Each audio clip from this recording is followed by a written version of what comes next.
Hola, ¿cómo están, amable auditorio y público en general? Vamos a iniciar una transmisión especial de una serie de programas que vamos a realizar en el Laboratorio de Análisis Social Estratégico en materia electoral. La Universidad Autónoma Metropolitana, así como el posgrado en Estudios Sociales de la Universidad Autónoma Metropolitana, sede Iztapalapa, se complace en iniciar esta serie de programas y con la anuencia de expertos para abonar a un clima de información y de formación de la opinión en este contexto electoral en víspera de las próximas elecciones.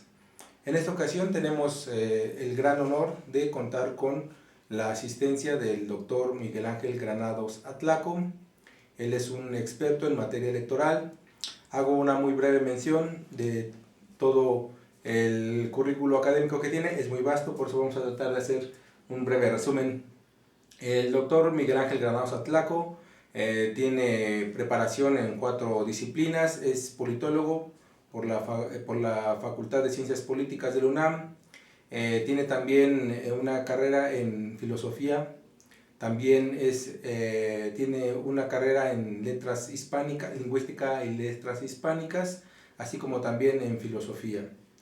Él es poseedor de 2 medallas por Gabino Barrera, así como una serie de ensayos premiados por disertaciones en torno a la materia electoral, de la issue electoral. Él tiene cátedras en la Universidad Nacional Autónoma de México. Va a cumplir 26 años como docente por oposición en esta universidad y se ha especializado, y las materias sobre las cuales él da cátedras son filosofía del derecho, derecho civil, derecho público, así como otras más. Así que pues le damos la bienvenida al doctor Miguel Ángel Granados Atlaco. Un honor que haya usted brindado parte de su tiempo para esta entrevista. En este clima del proceso electoral, del cual se ha hablado que se ha implementado una serie de reformas muy importantes, una reforma política, una reforma electoral, que va atada de otras reformas estructurales en el país, se ha comentado que este tipo de reformas, y en específico la que nos reúne hoy, abonan a un clima de confianza en las instituciones y pretende solucionar ciertas problemáticas que se han venido arrastrando en otros procesos electorales. ¿Nos podría usted señalar desde el punto de vista de su disciplina y del vasto conocimiento que tiene en la materia, cuál es el contexto que antecede esta reforma? Gracias. Bueno, hay muchas cosas en juego. En primer término, yo quisiera destacar que efectivamente la materia electoral ha estado sujeta a un proceso de muchos años de una auténtica transformación, primero una construcción y luego una transformación, una permanente actualización. Esto derivado de qué? Bueno, de que precisamente ha ido cobrando una auténtica importancia la contienda electoral. De repente podemos pensar que para los 60, los 70, pues era innecesaria una legislación que estuviera generando condiciones de auténtica contienda. Sin embargo, con la pluralidad democrática, con la aparición de otras fuerzas políticas, se fueron surgiendo también nuevas necesidades electorales. Ahora, la esencia del problema en el ámbito del derecho electoral es que, pues, lamentablemente estamos sustentándolo en una desconfianza generalizada donde pues se requiere forzosamente de reglas muy claras, específicas, reglas que le den a todo aquel que pretende contender una seguridad de que en la contienda va a haber igualdad de condiciones, lo cual lógicamente no ha sucedido. Estamos en un proceso. En mi opinión, creo que hemos avanzado lentamente, aunque hemos dado por ahí un par de pasos agigantados. Yo mencionaría particularmente la reforma del 96 y la reforma reciente, la que tenemos del año pasado. Entonces, creo yo que sí hemos avanzado de manera muy importante, que se ha construido un andamiaje jurídico vasto que está permitiendo una mejor contienda, pero que lamentablemente sigue habiendo mucha tinta todavía pendiente que trabajar, ¿no?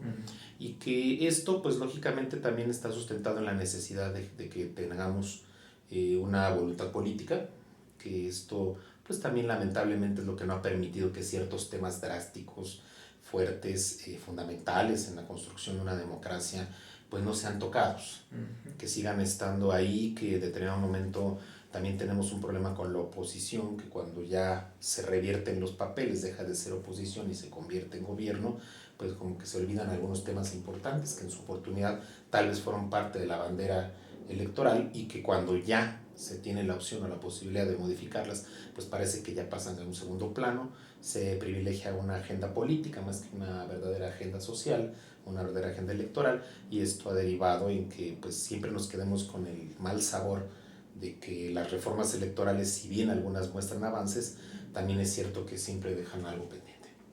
Ok, muchas gracias. Entonces, como usted, voy a recuperar algunos de sus señalamientos. Digamos que previo a la reforma del 96 estábamos en un camino hacia consolidar el pluralismo, que de alguna manera había algunos temas que la oposición había posicionado para impulsar una apertura del sistema político y que hubiera reformas específicas en materia electoral. En este sentido, ¿cuál ha sido la agenda que la oposición ha dejado en el camino y que ahora que viene esta reforma de 2013 ha quedado también como pendiente? Hay varios temas. El que creo que tendría que preocuparnos mucho y sobre todo por la situación económica del país es el tema del financiamiento. Financiamiento público que precisamente para aquella gran reforma de 96, algunas fuerzas políticas por eso no acompañaron, particularmente el PRD, deja de acompañar a esa reforma a pesar de que se trabajó mucho tiempo durante el mismo 96, se aprueba hasta noviembre de 96 por el Congreso, y ahí uno de los grandes temas era ese, el financiamiento. Es decir, se peleaba porque hubiera una reducción drástica de ese financiamiento, un manejo diverso al tema. Y bueno, creo que todos coincidimos en que al ser un país que tenemos serios problemas de carácter económico, pues hay que repensar la manera en que estamos manejando esta parte. Yo sé que para mucha gente y el grueso de los que nos puede estar escuchando ha de pensar, es que la democracia en México sale cara. Y yo lo he dicho fuerte y quedito, no, la democracia en México no sale cara porque tenemos que pensar en función de costo-beneficio. Y esto puede ir a cualquier plano, no es lo mismo si yo invierto en algún negocio y tengo que poner un fuerte capital, pero sé que me va a producir un beneficio económico futuro, a que si invierto poco, pero porque sé que también voy a ganar poco. Entonces lo que nos pasa a nosotros es una lógica también muy parecida a la que priva en la economía. Tenemos un costo-beneficio. Nos está saliendo caro, por supuesto. Nos sale caro tener instituciones electorales, nos sale caro tener un Instituto Nacional Electoral, un tribunal electoral, pero finalmente estamos sentando condiciones de certeza. El problema, ¿cuál es realmente? Este que estoy diciendo, el financiamiento, porque los partidos políticos no dejan de recibir enormes cantidades de dinero que lamentablemente la ciudadanía, por ejemplo ahorita que ya estamos en plenas campañas electorales, pues le lleva o le conduce a un juicio negativo cuando dice, en esto te estás gastando mi dinero, en esta clase de campañas destructivas, en esta clase de actitudes denostadoras del contrincante, cuando yo no escucho tus propuestas, cuando yo no veo una actitud positiva, algo que me llame a mí, no solo para votar por ti, el solo hecho de ir a votar, que esto genera un desazón y que se canaliza necesariamente hacia un abstencionismo. Entonces, en mi apreciación, el principal tema que se ha dejado de atender con la puntualidad que debe haberse hecho es el tema del financiamiento. No es el único, hay otros más que son, por ejemplo, también la cuestión de cómo se están construyendo las representaciones dentro de los propios órganos electorales, que este es un grave problema porque yo siempre he afirmado que esta es la muestra máxima de la partidocracia en México. Cuando estamos pensando en un órgano electoral que se supone que transitó particularmente en esta reforma 96 a una ciudadanización, y resulta que esto se convirtió en algo falaz en el momento en que cada uno, atrás de cada uno de estos ciudadanos, pues está un partido político y llegan a la cachaza, al cinismo de incluso ya hablar de cuotas partidistas dentro del Consejo. Entonces esto da el traste con lo que estamos pretendiendo en estos principios fundamentales de un derecho electoral que hemos querido construir, y aquí yo pienso fundamentalmente en el tema de la imparcialidad. De repente parece que los consejeros traen un color o traen una camiseta, y esto ya le resta la necesaria imparcialidad que debe haber en aquel que va a fungir como el árbitro, casi nada, de estos procesos electorales, que a partir de los cuales se está construyendo la representación de dos órganos, de dos funciones del poder público, tanto para el ámbito ejecutivo como para el ámbito legislativo. En mi opinión, esos son los temas más delicados y que se han abandonado Hay otros más, por supuesto, considero yo que habría que retomar la idea de la segunda vuelta electoral. Me parece sana por el lado de lo que hemos observado recientemente en cómo se ha cuestionado la legitimidad de algunos representantes, y esta segunda vuelta pues podría perfectamente darnos, si bien no necesariamente una mayoría claramente definida, sí por lo menos una sensación de legitimidad popular. Muy bien. En este sentido, que has señalado que en el camino se han quedado esta cuestión del financiamiento y digamos que la relación entre costo-beneficio desde la perspectiva ciudadana ve que comparado, por ejemplo, es obligado a hacer la comparación con los costos en Brasil o Estados Unidos, por ejemplo, del voto, ¿no? En ese sentido, para aclarar precisamente este debate, ¿por qué la democracia mexicana requiere mayor inversión para obtener, digamos, un beneficio similar de decisiones vinculantes como las que se producen con una democracia un poco más económica como la brasileña o la americana? Pues creo que la razón es muy sencilla y a la vez implica muchas cuestiones. Cultura política. Okay. Tenemos un serio problema de cultura política. El costo de un voto, por ejemplo, se abate en función del grado de participación popular. Si yo tengo un 80% de participación el día de la elección, pues mi precio del costo se abate, mi costo, perdón, del voto se va a abatir. Pero si tengo una participación histórica del 45, 48% o hasta menor en algunas ocasiones, pues ese grado de abstencionismo me está encareciendo el voto. Eso por un lado, digamos, por lo que hace a la cultura política y a la cultura de la participación. Pero viene la otra cara. ¿Qué otra cosa encarece el voto? Precisamente el dinero que hay que destinar a los partidos políticos que no están representando una auténtica oferta electoral, que únicamente van a la contienda sin tener auténticas ofertas, sin tener una auténtica propuesta de gobierno, ¿no? Y además la otra, algo que yo veo dramático y muy actual, es el hecho de que se promete de una manera desenfadada, de manera irresponsable, porque hay muchas promesas que son inviables, definitivamente, ¿no? Y esto hace que generemos una suerte de clientelismo con el elector lo encanto, ¿no? Lo enamoro con la propuesta inviable y después ya no puedo cumplirle. Entonces, en mi apreciación, considero que también la legislación electoral tendría que estarse pensando a partir del lado de lo que es las campañas electorales, que se evalúe o que se valoren esas propuestas para que si son viables, bueno, pues que sean perfectamente planteadas ante la sociedad, pero si no lo son, considero que debe inhibirse esa posibilidad. Ahora, yo cuando hablo de lo caro, yo quisiera hacer énfasis, nuestra pretensión democrática es cara porque como no tenemos cultura política, tenemos desconfianza. Porque como tenemos ya toda una experiencia en el ámbito electoral negativa, tenemos desconfianza. A mí me encanta ponerle a mis alumnos de electoral siempre un ejemplo. Les digo, todos hemos jugado en el barrio, en la cuadra, en la calle, la famosa cascarita de fútbol o el deporte que ustedes me digan, el que ustedes quieran. ¿Cuándo hemos necesitado un árbitro? ¿Cuándo se necesitó un árbitro? ¿Cuándo dijiste con tus amigos, oye, no, espérate, no vamos a armar la cascarita porque necesitamos un árbitro aquí? Creo que siempre pudimos hacerlo. Ese es el gran problema.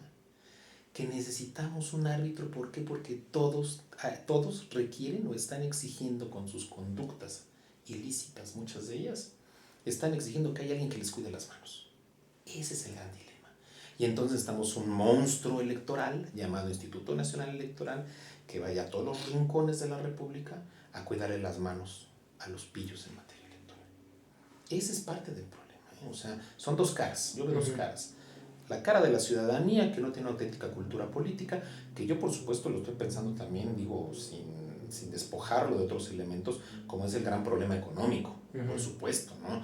Creo que cualquiera entiende que voy a pelear más por llevar los frijoles a la casa que por estarme informando tal vez de lo que sucede en mi entorno político. Eso es una realidad y por eso hay autores que son muy enfáticos en cuanto a que una democracia tiene aspiraciones a fraguar, a perfeccionarse, siempre que hay una condición de bonanza económica. Entonces es parte de nuestro gran problema. Entonces digo, pareciera que van juntándose, ¿no? Una serie de situaciones se van ahí amalgamando para darnos razones de por qué realmente es muy compleja la pretendida democracia mexicana.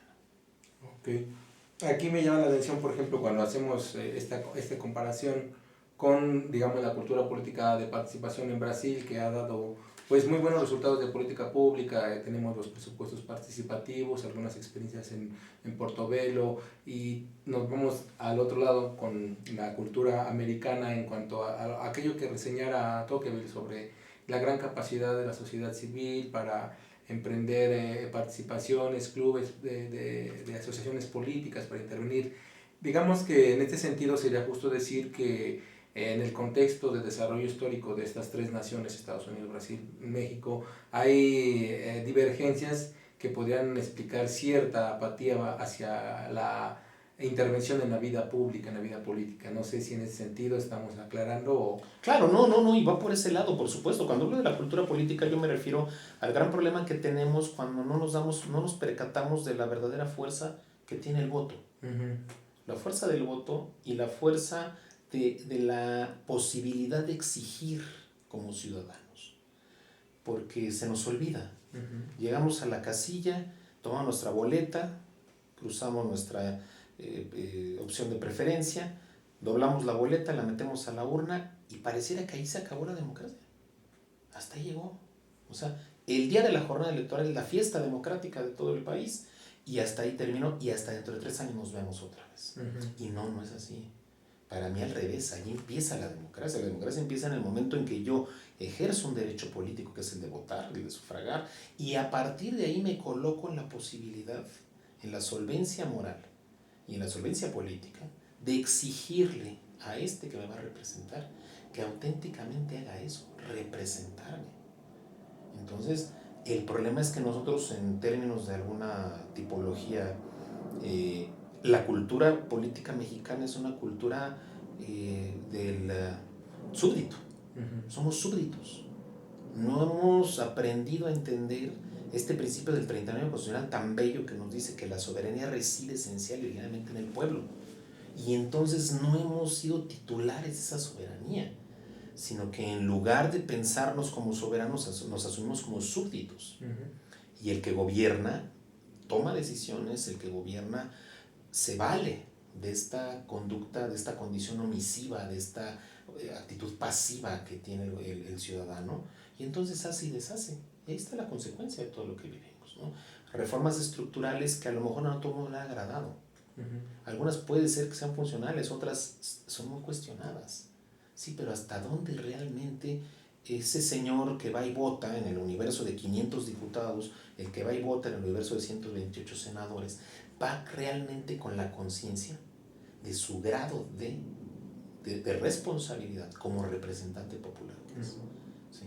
Y hasta dónde está anteponiendo un interés particular o el interés fundamental que tendría que ser el interés colectivo? ¿Cuál es el que está privilegiando?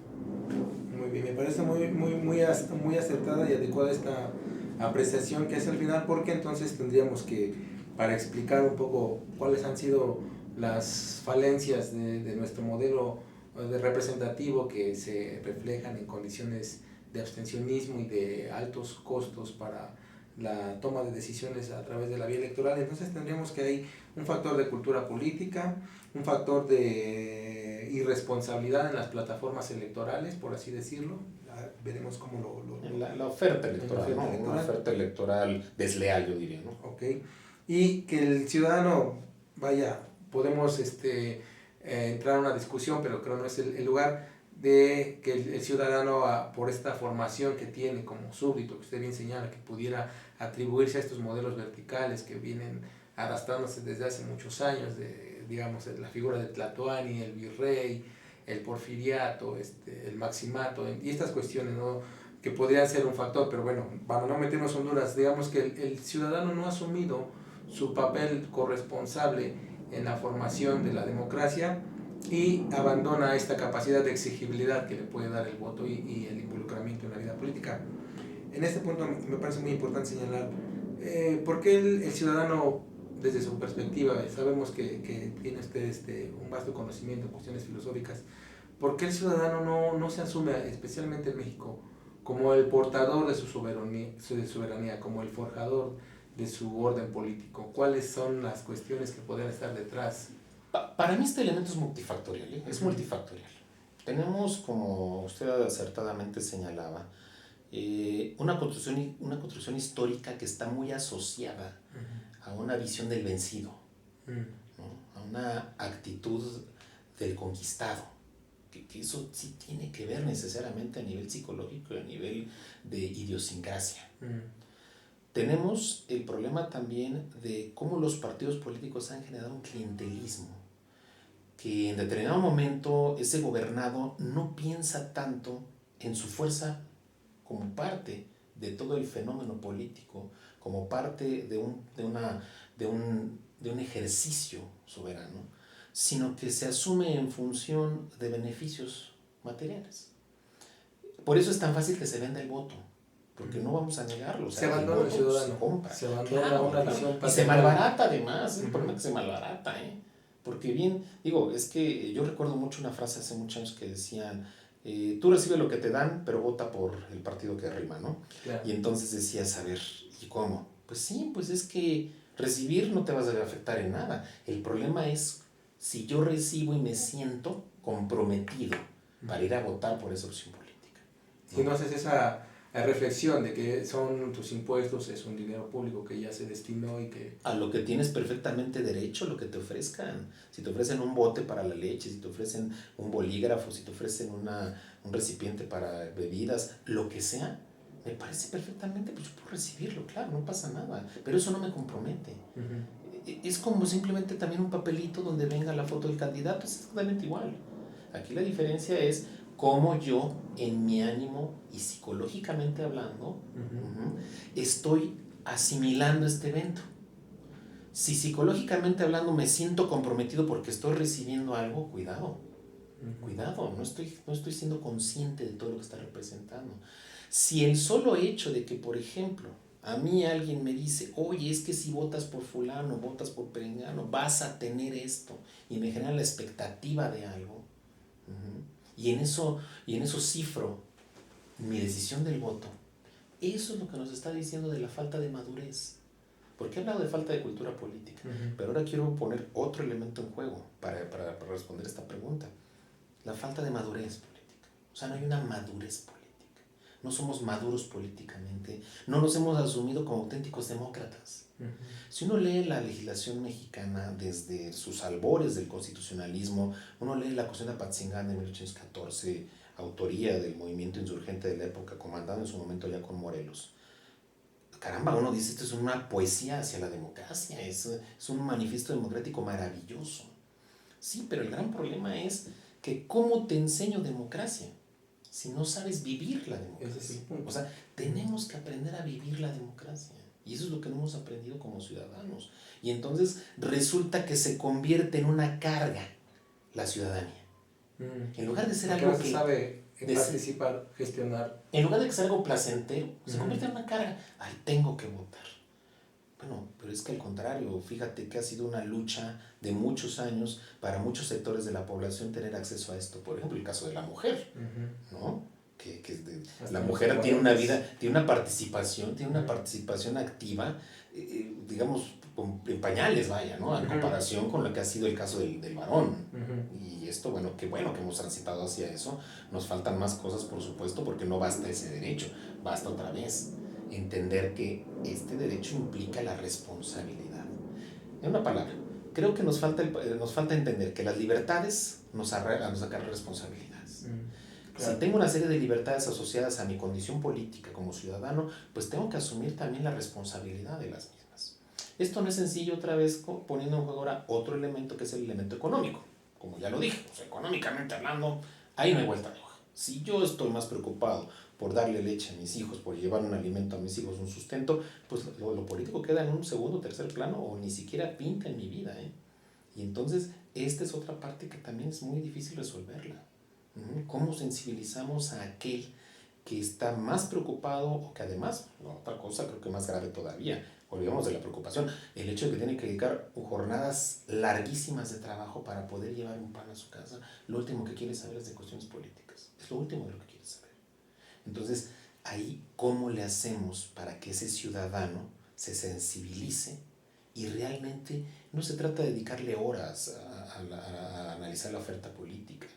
Se trata simplemente de estar consciente de cuál puede ser el peso específico de mi voto.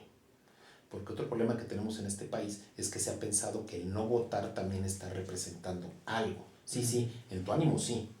Y el abstencionismo en tu ánimo, claro que está representando algo. Que estás reprobando al sistema, estás reprobando a los políticos, estás reprobando al gobierno. Pues sí, pero el gran problema es que tampoco estás diciendo para dónde sí vamos. Está clarísimo tu mensaje. A mí me queda claro que tú estás diciendo para dónde no quieres ir. Bueno, pero ¿para dónde sí quieres ir entonces?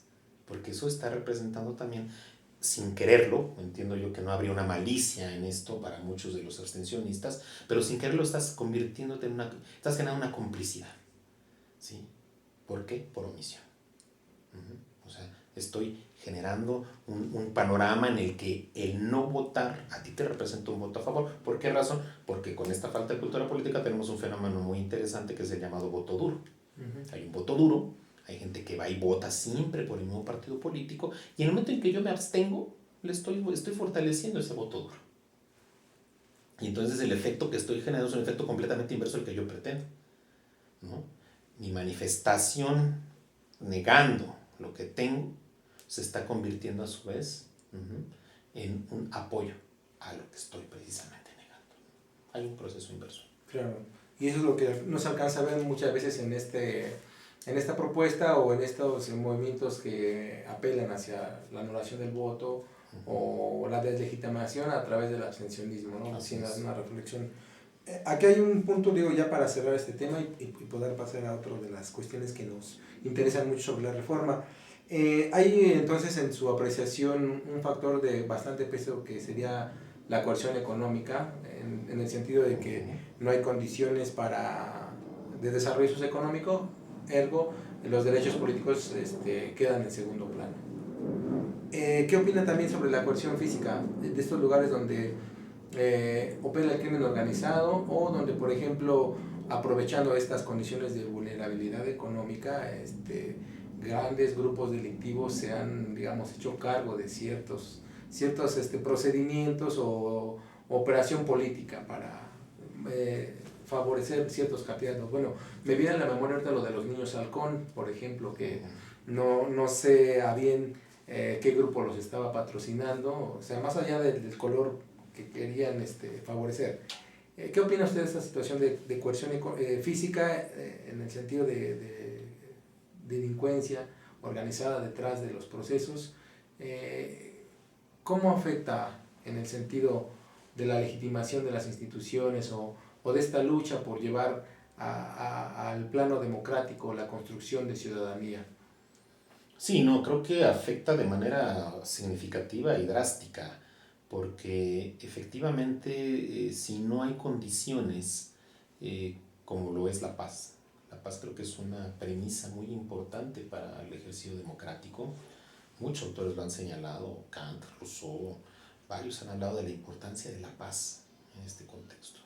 Entonces, sin una paz, pues definitivamente parecería que ese voto del que estamos hablando, esa fuerza ciudadana de la que estamos hablando, pues pasa completamente a un segundo plano. Ahora, ¿qué tenemos que hacer? Bueno, primero, creo que algo que hemos generado, que hemos permitido en las familias, es que se inviertan los papeles en el ámbito social en cuanto a qué ponderamos más, ¿no? Y entonces ese chico que prefiere irse de matón o que prefiere irse de sicario, ese chico que prefiere ir a vender droga, está privilegiando un ámbito material. Y eso a lo mejor ha sido parte del problema de la familia, en donde antes de ponderar otros aspectos importantes como es la propia unión familiar, como es la propia estabilidad, la propia paz de familia, lo que hemos hecho es privilegiar el tema material. En una palabra, yo entiendo que sí sea así, porque pues lógicamente no creo que haya quien le agrade vivir en la miseria, no creo que el campesino le guste ver cómo se echa a perder toda su cosecha y cuando llega un señor y le dice, oye, no te preocupes, no tienes ni que trabajar, a mí nada más déjame sembrar lo que quiero sembrar en tu tierrita y tú vas a tener para vivir bien. Bueno, pues le está resolviendo un problema, digo, desde la perspectiva pragmática. Si es lo correcto o lo incorrecto, pues eso está en el plano de lo moral. Si es justo o injusto, está en el plano de lo jurídico. pero concretamente le está resolviendo un problema. Me la juego. Claro, y se la juegan y por algo lo hacen, por supuesto. Y el chamaco, el adolescente, que eso le podemos sumar el problema de la falta de madurez intelectual que le permita discernir una cuestión con mayor claridad. No quiero decir que no puedan, estoy diciendo que no lo hacen con tanta claridad, ¿no? También tienen que ver, digamos, este discurso de los medios, estas expectativas que se crean sobre la juventud, sobre los valores del consumismo y que de alguna manera también, no quiero decir que este es el factor de mayor preponderancia, pero afectan a la construcción de cuáles son mis expectativas frente a mi futuro, mi presente y mi entorno social. Sí, es que todo eso juega, todo eso juega.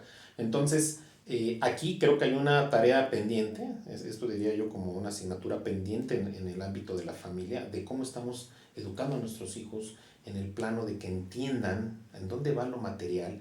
Es importante para sobrevivir, pero que no se convierta en el motivo de vida. Es decir, si nosotros lo que estamos haciendo es vivir para las cosas o usar las cosas para vivir, ¿no? Claro. Que esos son planos que con mucha facilidad se invierten. Y entonces ese menor que en realidad está pensando más en el beneficio material, pues lógicamente busca también la forma fácil de obtenerlo, ¿no?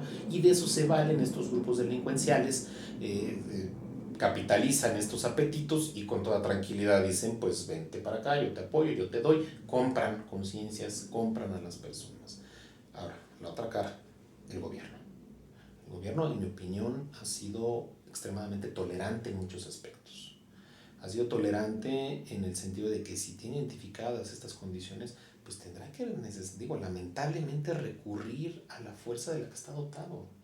Es algo entendible.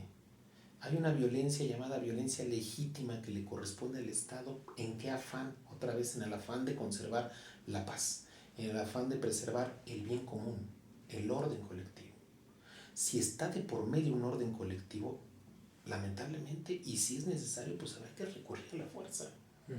¿Qué tipo de fuerza? Una fuerza medida, una fuerza en la que se procure respetar los derechos humanos, una fuerza en la que se tenga la seguridad. Yo no puedo llegar tranquila y leseadamente y decir, tú tienes cara de delincuente, voy sobre ti. Claro. No, sino que haya evidencias, elementos contundentes que nos lleven a pensar que estamos actuando de manera lícita. Que permite creo que todo eso tiene que jugar. El debido proceso, el habeas corpus y... Todo el tema constitucional, todo el tema de los derechos fundamentales, de los derechos humanos, tendrá que estar jugando ahí, por supuesto, pero siempre, insisto, sin perder de vista cuál es el parámetro fundamental. No. La paz, el orden público, el bien común, que es lo que tenemos que preservar. Y entonces ahí siento que el gobierno le ha faltado un poquito más de energía en algunos planos, le ha faltado energía también en esta idea de los movimientos sociales que son perfectamente plausibles todos ellos mientras tengan auténticas demandas y mientras, no se salgan de los cauces legales, porque uno siente que de repente hay conductas de algunos grupos sociales que por el solo hecho de formar parte del grupo social, pues ya tienes una suerte de patente, ¿no? Para poder delinquir o eventualmente ya tienes una suerte de inmunidad. Y el ciudadano de a pie, común y corriente, si se le ocurre robarse un panecillo en una tienda de conveniencia, ¿no? De estas cadenas que hay por todos lados, un Oxxo, no sé, sí, ese es un delincuente terrible y hay que meterlo a la cárcel. No sé si me explico, ¿no? Claro, sí. Y si formo parte de un grupo que se ha mostrado renuente, que ha levantado la voz, que ha asumido a la violencia como su forma de protesta, pues puede destruir completo el Oxxo y nadie le hace nada. Pero hay un sujeto que se robó un gansito y a ese sí vamos a meterlo a la prisión. Eso creo que también esas desigualdades generan mucha incomodidad con la clase gobernante. Deslegitima de alguna manera por supuesto, a la autoridad por judicial. Supuesto. Yo diría totalmente, desde la autoridad ejecutiva o la autoridad administrativa, que es la que en primera instancia, o sea, el primer momento es la autoridad ejecutiva. La policía, los cuerpos de seguridad pública, los cuerpos policíacos son los obligados primero a inhibir esas conductas y en su oportunidad a quien estoy yo sorprendiendo en la ejecución de un delito, debo remitirlo a la autoridad. La autoridad tendrá que definir si hay lugar o no a fincar alguna clase de responsabilidad penal. Pero ese es el primer momento. El segundo ya es ante la autoridad ministerial y el tercero es ante una autoridad judicial. Entonces, ahí es donde yo estoy viendo que sí, como gobernado, si tú no me estás funcionando, pues empiezo a cuestionar precisamente el esquema de legitimidad y lógicamente me siento en el derecho también de salir a la calle tal vez a expresar lo mismo, ¿no? Y es lo que estamos viendo ahorita de repente, ¿no? Cómo empiezan a crecer manifestaciones sociales que están sustentadas muchas de ellas en el hecho de que estamos observando que hay una impunidad. No te preocupes, no te van a hacer nada. Tú raya los monumentos históricos que quieras, no va a pasar nada. A ver, cuidado. Es que no podemos permitirnos esos lujos. Qué bueno que haya protestas, qué bueno que haya manifestaciones, qué bueno que haya gente que tome las riendas de su destino y salga a la calle y le exija a la autoridad, pero debemos de hacerlo siempre respetando al otro. Esa es la parte que no puedo compartir. ¿Por qué? Porque yo no sé si al que le impedí el paso tiene una enfermedad terrible y se va a morir en el camino. Uh-huh. Yo no sé si el que le impedí el paso va a ir a ganar dinero para pagar la renta, porque si no la paga hoy lo sacan de su casa. Yo no sé si al que no dejó pasar va a ir a ganar dinero para atender a un hijo enfermo. Eso no lo sé. Estoy afectando a terceros. Y sobre pretexto de hacer valer una demanda muy válida, perfectamente justificable, estoy atentando y dañando a otros. Que además lo más lamentable es esto: no daño al que me la debe, daño al que no la debe, claro, ¿no? Y daño al que eventualmente está igual o peor que yo en una circunstancia, ¿no?, de económica o social, ¿no? Y aquello no sé si usted luego lo pueda ver así, ¿no? Hay una confusión entre lo que es una política contenciosa legítima y estas formas de protesta que van de alguna manera también vinculados a las formas en que el régimen construyó grupos corporativos a los cuales les permitía, digamos, desde la invasión de predios hasta la manifestación violenta, la conformación de grupos paramilitares para, pues digamos que no sé si podemos hablar de permitir que una agenda se impusiera a otra, pero digamos que toleró, ¿no?, ciertas cosas, ¿no? Claro. Pero bueno, creo que ha quedado muy claro que hay una serie de factores que inciden negativamente en la democracia y que creo eso es lo que ha incrementado el costo político y económico de las elecciones, y en ese sentido creo que hay muchas líneas sobre las cuales se puede avanzar para una reforma. Ahora bien, hablando, vamos a hacerlo un poquito más centrados en lo que fue la reforma al artículo 116 constitucional. Hay varios puntos muy importantes que tocan la cuestión de la división de poderes, de la homologación de los códigos electorales, del planteamiento de la reelección y los principios que rigen un proceso electoral. Específicamente, ¿cuál es su opinión respecto de las nuevas capacidades que tiene el Instituto Nacional Electoral frente a lo que el mismo artículo 110 señala respecto de la división de poderes? A ver, yo entiendo la lógica de esa reforma, que es una lógica más política que jurídica e incluso mucho más política que electoral. Uh-huh. Tuve oportunidad de conversar con algunos involucrados actores de la reforma a nivel legislativo y pues prácticamente se trataba de tratar de equilibrar o tal vez incluso aminorar el peso que tenían los gobernadores en los estados, caso DF, el jefe de gobierno, claro, en la conformación de los órganos electorales, que a su vez esto daba la pauta para pensar que había también la manera de que con base en ese control, pues también un cierto control, ¿no? No solo en la elección, sino incluso en los resultados y todo lo que viniera de ahí, ¿no? Tenemos el caso de Ulises Ruiz, de Mario Marín, por ejemplo, y de algunos... Sí, Oaxaca, Puebla, sí, todos estos casos, claro, en que era evidente su presencia. Uh-huh. Yucatán también, por ahí recuerdo, había algunas cosas, ¿no? Pero bueno, aquí la cuestión es que, digo, primero habría que aclarar eso, ¿no? O sea, uh-huh, puntualizar, precisar. La reforma, por lo que hace a esta revisualización de lo que es el federalismo en el ámbito electoral, que ese sería el gran tema, yo lo vería así. O sea, estamos haciendo una reingeniería del federalismo, la cual debo adelantar que no comparto. No la comparto, porque si esa es la razón, entonces habría que buscar otro tipo de instrumentos que permitieran, ¿no?, sí respetar el ámbito de cada entidad federativa, pero tal vez de otra forma impedir esta influencia nociva que era manifiesta en muchos estados de la República. Uh-huh. Digo, puede haber otras formas más transparentes, es a lo que voy, ¿no? Quizás crear contrapesos, entre otros. Contrapesos, y no solo contrapesos, sino también una participación auténtica de la sociedad civil. Uh-huh.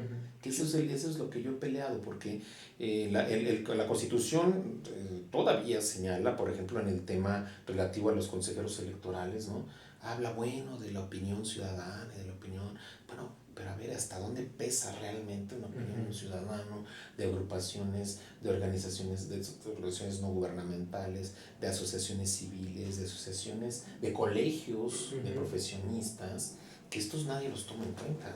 que en determinados momentos, si uno revisa los perfiles de los consejeros electorales, pues a uno de espaldas, ¿no? Cuando ve de repente uno, a ver, perdón, o sea, ¿cómo es posible que con esta supuesta preparación, lo cual no quiere decir, no es destino, ¿no? No es destino que tengas determinada carrera o determinada preparación profesional, pero por lo menos te da una base, una cierta solidez que te permite pensar a ese sujeto como alguien que va a llevar a cabo bien su papel, su rol.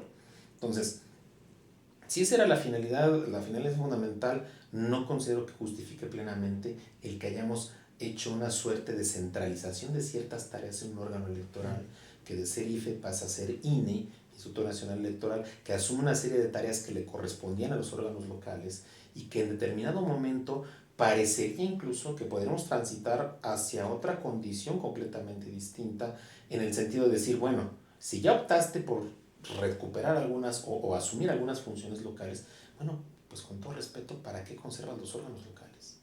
¿Cómo para qué?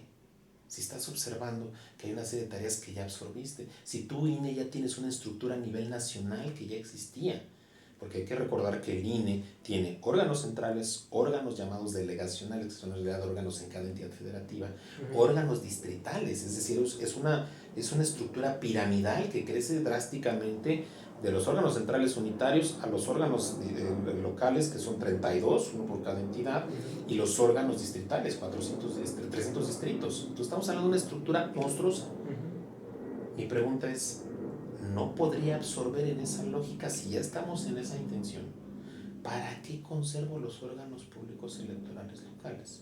Si parece que ya tengo la estructura, mejor me valgo de la estructura que ya tengo y esa a lo mejor la incremento, le doy nuevas tareas, le doy otro matiz, vamos a decirlo así. Si ya estoy destruyendo un federalismo, digo, hablo de esa lógica, o sea, insisto que no la comparto, o sea, yo no la comparto.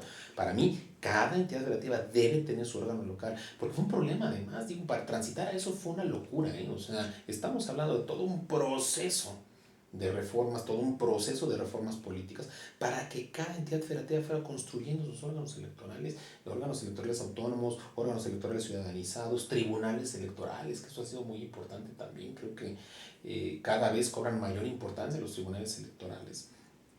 Y en esta reconceptualización de todo, pues parece que lo estamos dejando con tareas tan insignificantes, tan superficiales, pues que en un descuido los desaparecemos o a ver qué hacemos, porque también estamos aparentemente generando dobles estructuras. Ya tenemos al órgano electoral local, voy e invado su esfera de acción a través de mis órganos, ¿no? De mis órganos centrales, descentralizados, concentrados, ¿no? Y entonces, con base en eso, yo digo, bueno, esa coexistencia, ¿qué tan clara es? ¿Qué tan pertinente es esa coexistencia, ¿no? Y entonces, en mi opinión, no debió ser así. Sin embargo, pues ahí está la reforma, ahí está el 116, ahí se replica efectivamente la necesidad de que ciertas tareas que ordinariamente correspondían al órgano local electoral ahora pasan a ser controladas por el Instituto Nacional Electoral. Entiendo la lógica de algunas de ellas, otras de plano no participo de ellas. Me pongo a pasar por un tema de la capacitación, la capacitación electoral, que me parece que es muy importante, que me parece que se ha descuidado en muchos aspectos y que también ha sido la responsable de muchas veces esos cuestionamientos de las elecciones. Cuando tenemos figuras como la coalición, en el caso del DF tenemos la figura de la candidatura común, que eso ha generado también desde la elección de 2000 de jefe de gobierno. A mí me tocó vivirlo como funcionario del Instituto Electoral del DF, cómo fue una figura realmente conflictiva, o sea, fue un verdadero problema en las casillas electorales, hacer el verdadero conteo, el conteo bien realizado. Fueron pocas las casillas en comparación con el universo que sí tuvieron la capacidad de resolver el problema de cómo contar los votos. Pero llegó un punto en que había discrepancias terribles entre los votos que realmente se habían emitido en una casilla y los que terminaron contándose en la misma. Y por una simple falta de capacitación. Claro, capacitación. Y de perfiles también podría ser. Exacto, porque también esa es otra vez, ya nos hizo regresar esta afirmación al tema de la cultura política. La gente no quiere participar. A la gente le dicen, oye, tienes que estar, mira, es tu obligación. El artículo 5º constitucional es clarísimo. Y creo que el error que hemos cometido es que también se destina dinero para los funcionarios de casilla. En mi opinión, no tendría por qué dárseles un peso. Y no porque yo haga menos lo que está en su tarea, pero es una tarea maravillosa y una tarea loable, pero debe ser basada en la conciencia ciudadana. Eso es a lo que yo me refiero. Ya, como dicen en términos muy coloquiales y muy vulgares, bueno, ya lo que escurre es miel, ¿no? Pero en un sentido estricto no tenemos por qué pagarles un peso. Es una obligación constitucional. Ahí está en el artículo 5 constitucional, ¿no? Las funciones censales y electorales son obligatorias. Nadie lo asume así. Si así lo dejo, ¿qué va a suceder? Pues que efectivamente pues no voy a tener mis casillas, ¿no? Entonces así de repente como que tengo que apapachar al ciudadano para que quiera ir a la casilla, para que quiera participar. ¿Por qué? Pues porque definitivamente no se siente comprometido. Cuando debería ser un honor. Debe ser un honor contar los votos, recibir los votos, participar en ellas. Tenemos que generar condiciones de mayor facilidad también para el elector. De repente la legislación electoral parece que va orientándose a la inversa, ¿no? Vamos a complicarle más las cosas, y cómo cuento los votos, y cuál si es bueno y cuál no es bueno, y ahora voy a separar, por ejemplo, con la reforma anterior, que en la elección de 2012 generó mucho problema para el cómputo de votos, fue cuando se separó y se dijo, a ver, aunque sean coalición, de todos nos van a aparecer separados, cuando antes no era así. Y entonces, ¿qué pasó? A la hora que llegaba el elector decía, oye, mi candidato está acá y acá, pues le cruzo en los dos. Y a la hora del cómputo, ¿a quién le cuento el voto? ¿No? O lo cruzo por el partido que no es mi partido, pero ahí está mi candidato. Y ese se lo cuento al voto, el voto va a favor del partido por el que lo puse. Si mi candidato era PRI verde y voy y le pongo al verde, se lo van a contar al verde, no al PRI, aunque yo sea priista. Y viceversa, ¿no? Claro. Si cruzo los dos, pues para ninguno, porque yo ya no supe para favor de qué partido era, pero sí se lo cuento a tu candidato. O sea, una serie de problemas. La claridad de las reglas. Una complejidad absurda, porque el ciudadano, ¿qué necesita? Que le pongan en blanco y negro por quién va a votar. Eso es lo que necesita. Y entonces, hemos hecho más complejo este efecto, el acto del voto. Tan es así que en 2012 el otro Instituto Federal Electoral emitió todo un instructivo para ver cómo se contaban los votos. Es algo impresionante. Dice uno, a ver, perdón, y la legislación electoral le dijo un artículo al TEC, un artículo de 4 o 5 renglones donde te señala cuándo es el válido el voto. O sea, esto te habla de un problema de complejidad del fenómeno electoral innecesario. Una complejidad innecesaria. El elector lo que menos quiere es quebrarse la cabeza frente a una boleta. Él va y dice por quién va a votar y vámonos. Entonces tenemos que hacerlo simplificarlo más, porque no estamos permitiendo eso. Y regresando un poquito más entonces, ¿cuál es la cuestión entonces fundamental? Que tenemos una nueva forma de ver el federalismo. Y esto me parece que es peligroso. Podemos hablar de que hay en perspectiva con la reforma del 92 y la ciudadanización de los órganos electorales, ¿esta reforma plantea un paso atrás? ¿Es un retroceso? No, yo pensaría que está poniendo el énfasis en otras cosas. Me parece afortunada la figura de la candidatura independiente, aunque no me parece afortunada la manera en que está construida, porque tenemos un serio problema. O sea, ahí el dilema fundamental es qué requisitos le pongo, ¿no? Al que quiere jugarla como candidato independiente. De alguna manera termina excluyendo o complicando más. Sesgando, yo diría sesgando, ¿no? Yo diría sesgando el ejercicio, ¿no? O sea, o te doy la libertad o no te la doy, ¿no? Pero también el otro riesgo que tenemos es que se asume que se le tiene que dar financiamiento, se le pide una cuestión muy compleja, fundar una asociación civil, etcétera. O sea, una serie de cosas muy complejas que le piden al que pretende ser candidato independiente, pues que genera obviamente desinterés, ¿no? Habrá el que diga, no, yo no me meto en tanto problema, mejor ahí nos vemos, o mejor me sumo al partido político. O sea, creo que esa construcción no es afortunada porque no nos está permitiendo esa apertura que se pretende con la incorporación de la candidatura. ¿Habría un exceso de fiscalización en ese sentido? No, bueno, todo dinero público tiene que ser fiscalizado, ahí sí, digo, yo creo que todo dinero tiene que ser fiscalizado. Todo dinero, no solo público, sino también dinero privado que esté canalizado a las tareas electorales, claro que debe ser fiscalizado. Y en mi opinión creo que ha hecho una buena tarea el INE en ese plano. Aquí el problema es uno muy sencillo. Ya no se trata tanto de qué te gastas, no de cuánto te gastas, sino cómo me lo compruebas. No sé si me explico. O sea, la tarea fiscalizadora lamentablemente se ha ido por ese cauce. Aquí ya no es tanto de si te lo gastaste mal o bien, sino si sabes comprobarlo, ¿no? Y entonces eso nos coloca en una cuestión que no nos da la claridad suficiente para saber si efectivamente estamos gastando el dinero en lo que se debe de gastar, que no es mínimo, ¿no? Que no es poco, ¿no? Entonces, candidaturas como independientes, pero me parece perfectamente plausible. La reelección me parece también perfectamente plausible. pero esto en el contexto de una cultura política. Claro, que para allá vamos. Porque de nada sirve que yo te permita a ti, diputado, reelegirte al siguiente periodo, si se supone que lo que yo estoy buscando a través de la reelección es que esto se convierta en una suerte de calificación, que tu elector te califique para ver si esté bien tu papel, y a la hora que te reeliges porque te está calificando positivamente. Sí, pero ¿qué problema tengo? Que no, como no hay una cultura política, pues puedo perfectamente reelegirme las veces que me lo permite la ley, ¿no? Al fin que no va a haber problema, ¿verdad? Tengo un voto duro, tengo un voto ya claramente definido y me puedo perpetuar en el cargo. En cambio, una ciudadanía debidamente informada, una ciudadanía perfectamente madura, va a decir, tú no me sirves, me voy por otro lado, ¿no? Y hasta los propios partidos políticos no impulsarían de nuevo a un candidato que ya saben que es impopular, que ya saben que no les va a garantizar el triunfo, que ya saben que está siendo reprobado por sus electores, y entonces eso nos ayudaría también a que los otros partidos políticos tuvieran una gama más clara de posibilidades para sus candidaturas, ¿no? Entonces, bien por la inclusión de la reelección, lamentable que no creo que tenga el efecto que se pretende, que es el de que se convierta en una suerte de refrendo de la actividad pública de cada candidato, ¿no?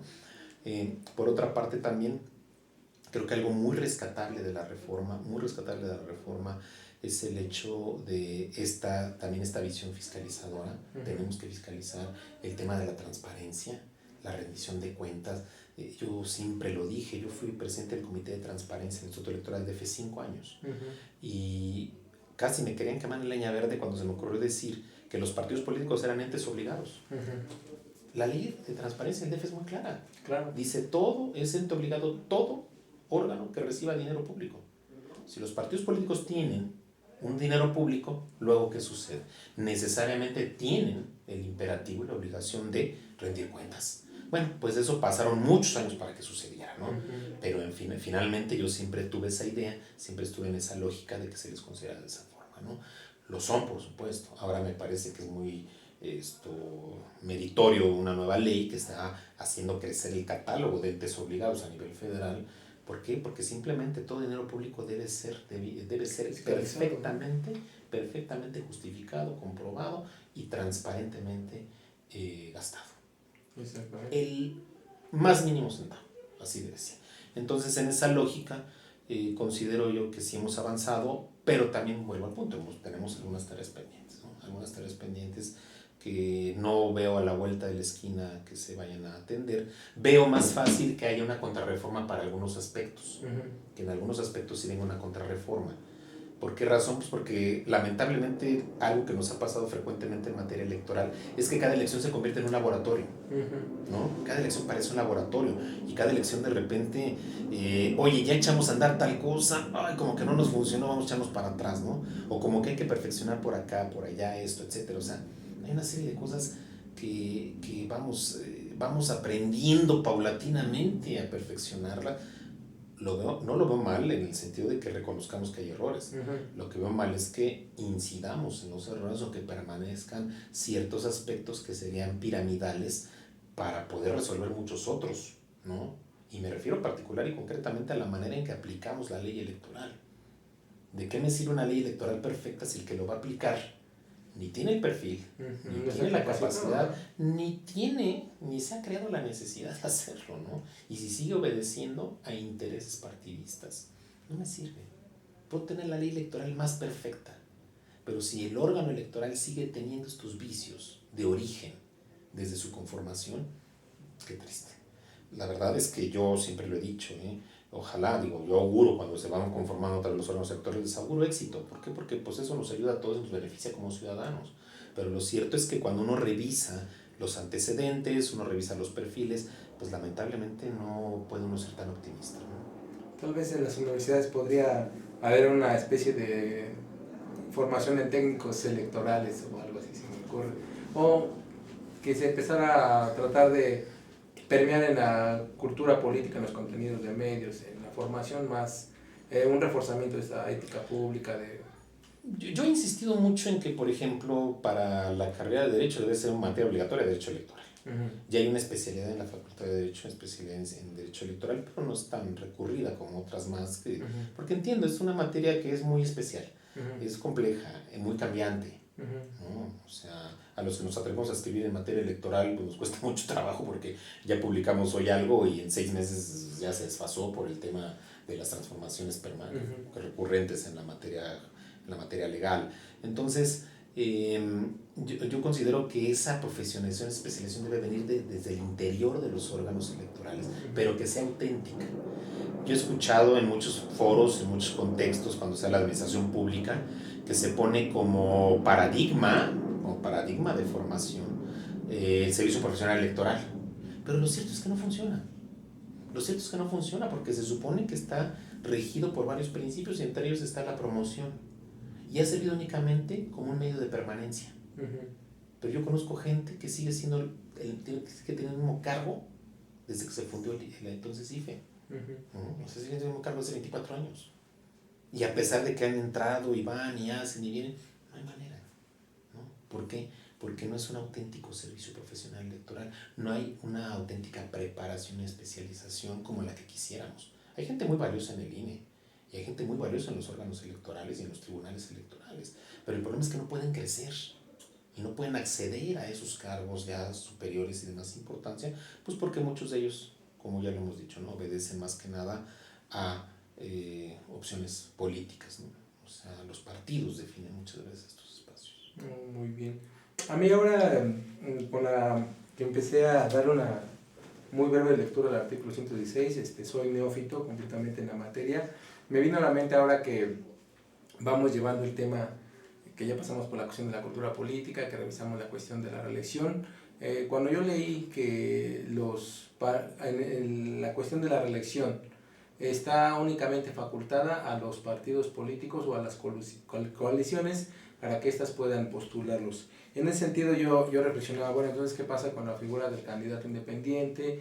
Si se quiere abonar una cultura de participación y de formación de un ciudadano como ente político, no se está con este tipo de ataduras, infantilizando al ciudadano, de cierta manera considerándolo como que no tiene la madurez suficiente para que él mismo pudiera ser quien efectúe este ejercicio de rendición de cuentas y no los partidos políticos, ¿no? Porque de alguna manera cuando se radica esta facultad en los partidos o coaliciones, el legislador queda en manos del partido, a él le va a rendir cuentas, no al ciudadano.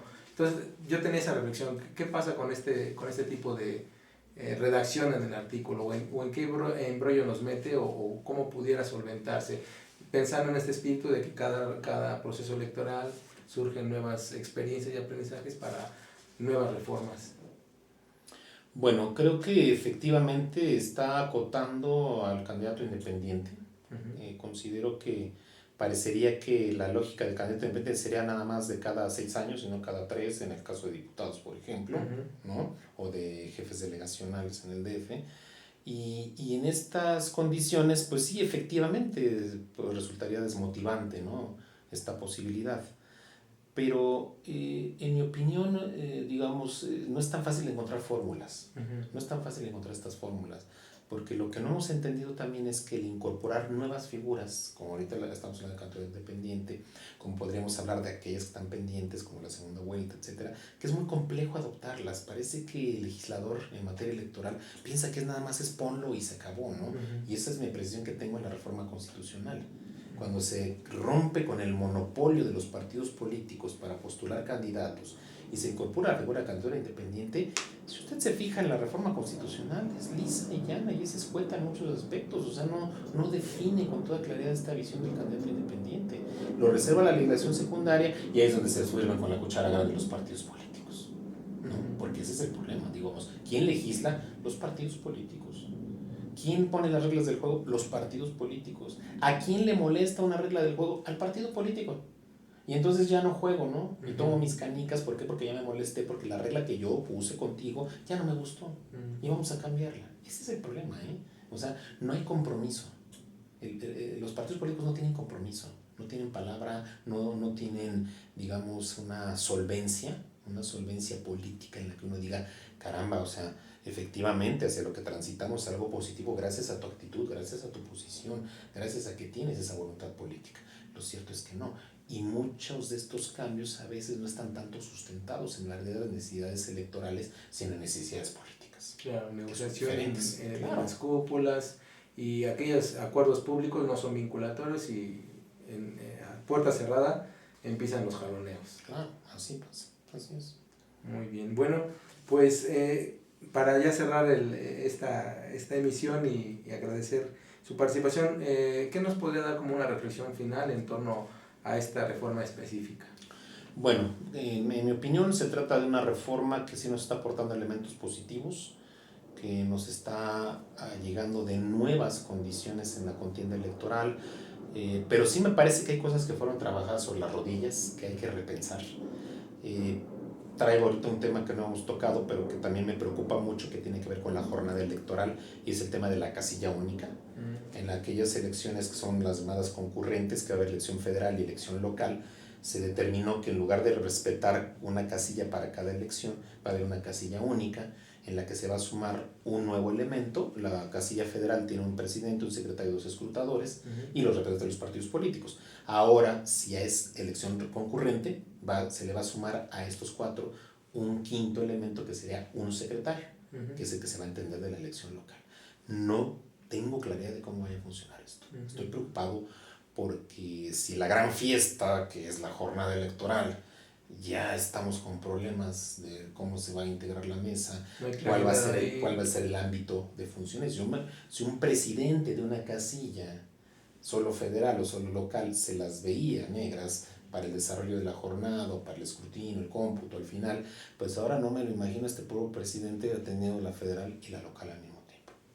No sé cómo vaya a funcionar esto. Me parece que es, como hace rato decía, creo que hay cosas que van a obedecer una contrarreforma. En ese sentido, digo, ojalá me equivocara yo y esto opere y funcione, porque se supone que la lógica de esa reforma es abatir costos. No es lo mismo mantener 2 casillas que una casilla única, definitivamente. No es lo mismo la necesidad de participación ciudadana para conformar una casilla que 2 casillas, eso me queda claro. Aquí el problema es otra vez costo-beneficio, ¿no? O sea, ¿qué le gano realmente en el ámbito de la organización y de la captación del voto y de la jornada cuando reduzco de esta manera la casilla a una casilla única? Ojalá yo me equivocara, pero me parece que de nueva cuenta esto avala lo que hemos dicho del laboratorio electoral, ¿no? Vamos a ver cómo nos va con esta parte, pero como siempre creo que muchos especialistas en la materia coincidirán conmigo, no se queda uno satisfecho con este tipo de reformas. Sin embargo, algunas sí avanzan, otras me parece que no es la mejor manera de visualizar al federalismo cuando estamos generando una suerte de visión muy particular de lo federal en el ámbito electoral.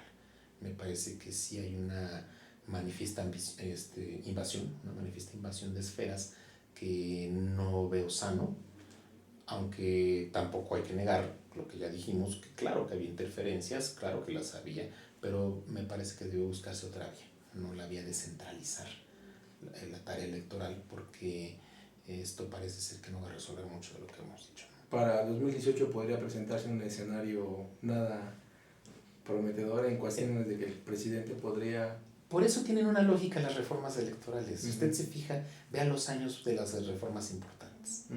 Y difícilmente son reformas que se están haciendo en vísperas de una elección presidencial. Se busca la elección intermedia como laboratorio. 96 para aplicar en la 97, ¿no? La reforma de 2008 para aplicar en 2009. La reforma de ahorita para aplicar en 2015. O sea, creo que es parte de la maña, ¿no? De la trampa, ¿no? Sí. Vamos a ver cómo funciona, y si ya no nos gustó algo, pues lo cambiamos, lo ajustamos, lo adecuamos, y bueno, pues termina en que no se trata de una tarea acabada, ¿no? A mí me causa mucha risa cuando aquella famosa reforma que hemos señalado ya varias veces de 1996, que fue tan discutida y tan trabajada y que fue coyuntural, me acuerdo que había quien sostenía pomposa y de manera absurda que era la reforma definitiva. Dicen, esta va a ser la reforma definitiva en materia electoral. Bueno, nos causa mucha gracia una actitud como esa. Y tampoco podemos aspirar a eso, a que eso suceda, ¿eh? O sea, no va a haber reformas definitivas. Esto es cambiante, es dinámico. y tenemos que irnos adaptando a las nuevas condiciones. Viene de frente el tema del voto electrónico, viene de frente algo muy importante, que es la reducción de los excesivos costos que tiene el voto en el extranjero. Que independientemente de que nosotros cuestionemos qué tanto tendría que preocuparnos aquel que salió del país para que tenga el derecho al voto, y más que el que sí está, independientemente de ese debate, los costos. Hay estudios que hablan de que incluso ha habido casos en la elección, si mal no recuerdo, la primera elección que se echó a andar el voto en el extranjero, que salía más barato traerlos a votar y llevarlos otra vez a su lugar que lo que salió, porque otra vez es a nivel de participación. Claro. El voto se va a abatir su costo si me participan. Tenían proyectada la participación de millones de personas a nivel mundial. No, pues lo cierto es que participó una cantidad mínima que hizo que el voto se disparara en su precio, ¿no? Claro. Y la experiencia también del voto en el extranjero para elecciones locales hay que revisarla. Yo tengo el dato de Michoacán, 15,000 pesos salió cada voto, ¿no? Para el gobernador la vez anterior. Y la incidencia en la definición. Claro, en la definición, en los resultados, y otra vez, ¿qué tan comprometido estoy con mi estado o con mi país cuando yo ya decidí hacer mi vida fuera de él? Y yo no, con esto no quiero sonar a que no pienso en el derecho político del ciudadano mexicano que está fuera del país, pero hasta dónde hay una vinculación, ¿no? Una vinculación emocional, una vinculación, digamos, sentimental, que le lleve a uno a pensar que efectivamente ese voto pues tenga que ser considerado. Claro, es parte de lo que vendría a tener de trabajo, legislar sobre cuál es cómo se puede aprovechar este tipo de votos sin que represente un cargo más oneroso al costo de las elecciones, ¿verdad? Así es. Y en la lógica de que hay prioridades. Hay prioridades en este país. A mí de verdad me causa mucha tristeza cuando evoco estos temas, pero me parece que en lugar de gastar los 15,000 pesos en traer en que alguien vote en el extranjero, pues los podríamos utilizar para equipar, aunque sea de forma rudimentaria, un salón de clases en una escuela rural, ¿no? Claro. Y con esos 15,000. No, y para ellos sería algo maravilloso tener siquiera un pizarrón donde escribir una palabra para el maestro rural, ¿no? Entonces, a veces nos fallan las prioridades también. Claro, eso es cierto. El país está lleno de prioridades y de gastos a veces suntuarios en otros rubros. Bueno, doctor, le agradezco muchísimo el habernos otorgado parte de su tiempo y habernos expresado sus puntos de vista. Ojalá que tengamos más adelante tiempo de ver, ya sea en el proceso que estamos viviendo en previo al umbral electoral o después, a ver qué podemos rescatar y cuáles son sus reflexiones, doctor. Muchísimas gracias. Con todo gusto y un placer. Sí, gracias, doctor. Esperamos verlo nuevamente por aquí con nuestras transmisiones. Bueno, con esto quiero dar por terminada esta transmisión, agradecer al público interesado que siguió con mucha dedicación esta disertación y debate, y queremos invitarlos a nombre del Laboratorio de Análisis Social Estratégico a que esperen nuevas transmisiones y que verifiquen los programas que ya hemos subido a nuestro canal de YouTube. Tenemos redes sociales en Facebook, nuestra página es Laboratorio de Análisis Social Estratégico. En YouTube tenemos un canal igual, el Laboratorio de Análisis Estratégico. Nuestro Twitter es LACE Oficial UAMI y nuestra página es lace.org. Con todo gusto recibimos sus preguntas, comentarios y sugerencias para nuevos programas, contenidos, y esperamos que nos sigan en todo lo que estamos haciendo. Esperamos también la retroalimentación con nuestro público. Muy amable por su tiempo y muchas gracias nuevamente, doctor. Gracias. Hasta luego.